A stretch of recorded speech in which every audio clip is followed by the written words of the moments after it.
every weapon that doesn't have mobility still has a sprint speed modifier. You just can't really see it. So, if you have stamina, you sprint 30% faster than if you have no... I'm sorry. If you have stamina, you go 30% faster than base walk speed. If you have no stamina, you're only 10% faster. See? This is hardly faster than just walking.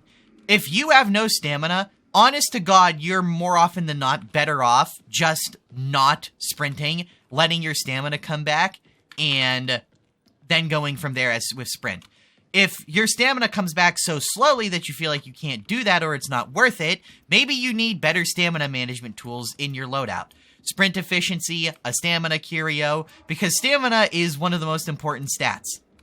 Now, let's talk about some other stuff with movement. This is not a stamina video.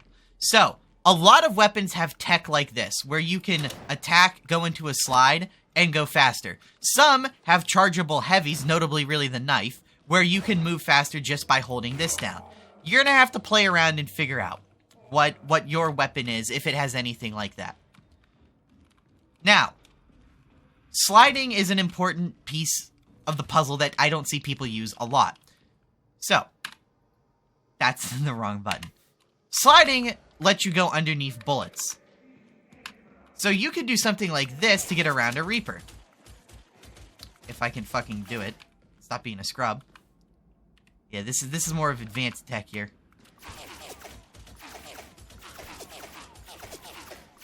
So you see how I'm, like, hardly taking damage?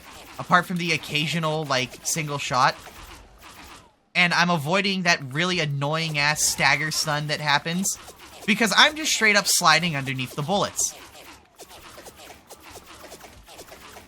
So, the way I'm doing that is I'm just dodging and then immediately canceling the dodge with a slide. Now, every weapon has a limited number of dodges. The knife is the most at 5. 5 is the cap, and it's the highest you're going to get without the talent tree.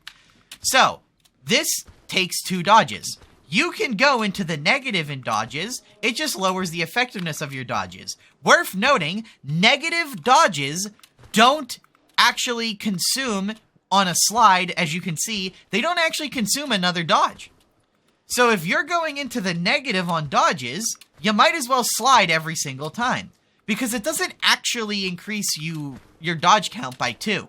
Or decrease, I should say. Another fun thing you can do is this right here.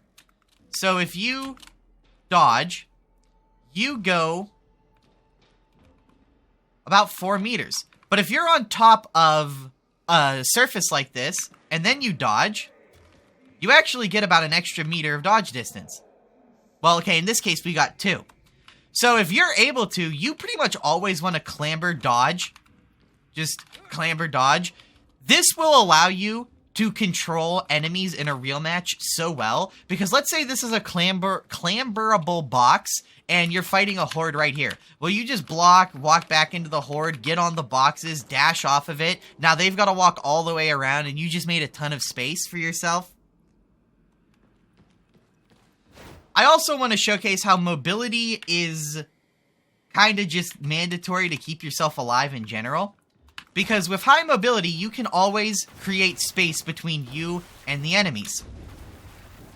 And actually knowing how to move, get the most out of every little, you know...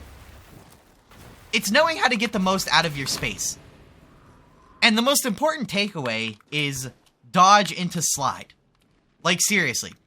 You can do any action while doing this and maintain sprint mobility, which, as you saw with the Ragers, as long as you have the dodges, you can actually run faster backwards than Ragers run towards you.